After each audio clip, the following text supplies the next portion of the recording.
Greetings from the treehouse. I haven't been able to make many videos lately. I've been very busy. We're in the last week now. Family will be here on this coming Friday, May 1st, and so much to do. And I'm just making my breakfast, getting ready to go out and do my lifting. I was out till 3 a.m. last night lifting. A very, very good night. Very interesting night. I've been spending a lot of time doing that. But mostly I've been spending time getting ready for my family's arrival and helping my wife and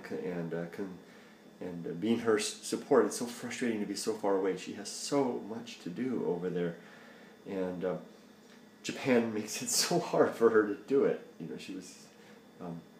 I don't want a Japan bash. I mean, I'm sure it's the same everywhere relatively, but some things I think are unique to Japan. It's very difficult to exit Japan as a family. So the reason I want to make this video is that I wanted to share an anecdote from last night. I had a young man in my lift. I picked him up down at the observatory, which isn't really an observatory, it's a club. Getting to know these places down in Newport Beach. Took him way out to Orange, to where he lives. And very interesting young man. Really enjoyed my chat with him. But it turns out he's half. Well, I won't say anything. Let's just say that I don't like giving details of my customers up too much. He's half Asian, and he knows a lot about Japan. And although he's never lived there, and he was telling me about his idea of going to Japan, like so many young people do, 20-somethings do, of going there to work and experience things. Although he's got a real good head on his shoulders, he's aware of the impact that it'll have on his career. And he probably won't go because he's very career-minded, got a very practical education. His degree is a very practical degree, and he's got a long-term career goal. And I'm really impressed by the head on this young man's shoulders. At the end, I said something to him to try to express that, which I'll keep private because it kind of belays his life situation, or reveals his life situation, could reveal his life situation. So anyway. But I offered him a caution, which I've kind of been rehearsing in my head because I just think about it sometimes. And the caution was this: if you could, and I've said this a couple of times to my customers because people always ask, you know, they're always curious, they want to chit chat, and my story sometimes comes up. Although I try to talk less. Learning that in this lift thing, try to talk in life in general. Talk less, listen more, and carefully rehearse, or not rehearse, but carefully consider what I say. Cabs or lift rides are like a little like confessionals in a way, and psychiatric couches too. And you got to be careful what you say. They're customers after all. And but let's save that for another time. Anyway, I told him, I said, if you're just going to Japan, and I guess the same would be true for many countries, but I can only speak to Japan. But I think it's peculiar for Japan. Just the way it is. But my wife Yumiko, my Yumiko has been telling me the last couple of weeks.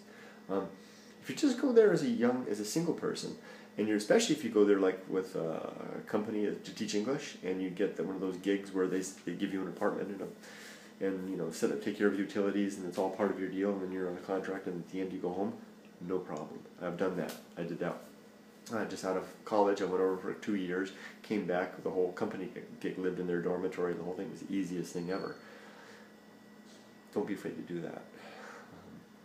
However, if you go over and you dig in on your own and you create a family, and probably that'll happen by virtue of becoming a family person, getting married and having children.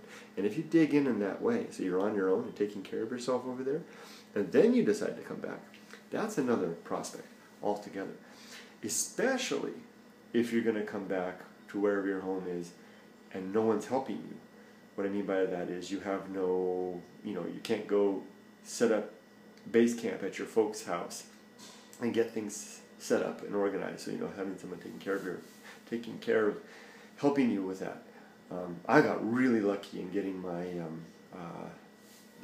getting the 7th Street Market gig, so that that was really great. I would have made it, but I would have had to have done things a little bit differently. It would have been harder.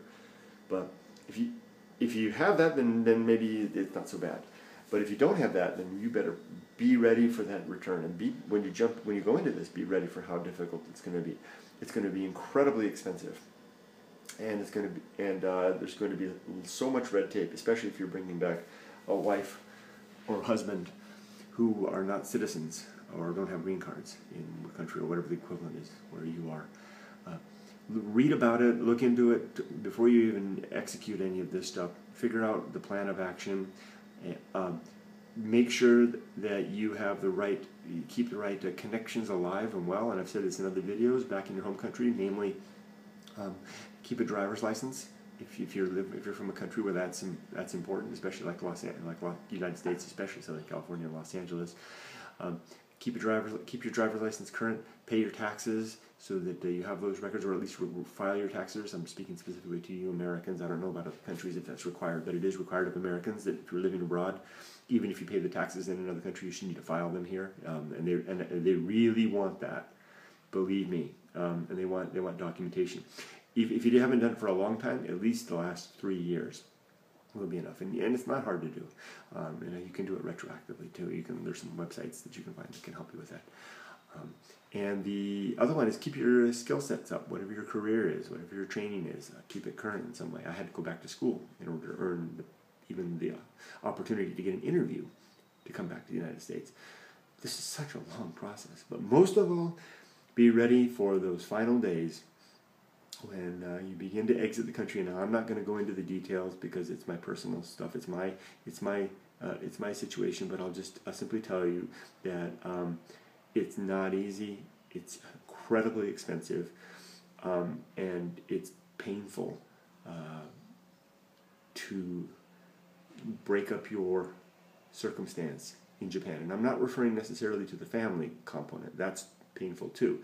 Although I buffer that with the fact that it is painful. It's hard to say goodbye to my wife's family in Japan, but I try to keep in mind that if we hadn't come over there, they would have never had this time with us. And I know that once you set a precedent, that there's some expectation of obligation. But in fact, we've got people over here that need us too.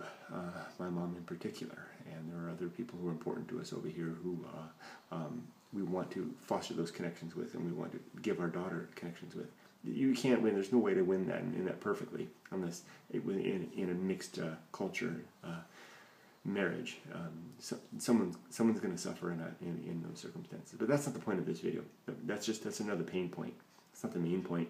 The main point is coming back on your own is really hard and really expensive. And the only reason I'm making this video, I'm not making this to discourage people from going over there, from going abroad. I'm simply saying if you do it, prepare for it. Be ready for it, and have a game plan in action. When I left to go to Japan, my wise neighbor across the street, he gave me so many good points of advice about keeping my connections here, not selling my home, which I did. He told me, he says, "Kurt, we've known so many people who've sold their home in California and were never able to come back because of it." And he's absolutely right. Man, gosh, I wish I'd kept that home. Yeah. Anyway, the good news is, it's almost over for us. One more week, and no, less than a week. It's Sunday, Monday, Tuesday, Wednesday, Thursday. 5 days, and this will be over for us. And once we're together again, my wife and daughter and I, no more, no way. I have no interest in doing this ever again. I'm digging in here for the long haul, unless some very, very compelling reason comes up to go elsewhere. I'll sign off for now. Again, not trying to scare anyone away from a life adventure. Don't want to do that. I just want to share the deep and painful facts that I've discovered in the course of doing this, and I thought I was ready for, and I wasn't. It's going to take me some time to recover. There's some new wrinkle lines here, and they're not going away. But there's a lot of good living to come. Boy, on a good note, I'm really happy with the place that we chose. Not just this place, but the community, the school, everything about it. All that research really paid off. So we'll see if we can pull it off now. And it's going to take another year before we're really back on our feet, and any semblance of normalcy will appear. We've got to start with furnishing the place. There's nothing here. Just empty. Okay. Take care, everybody. Off I go to lift some more. Bye-bye.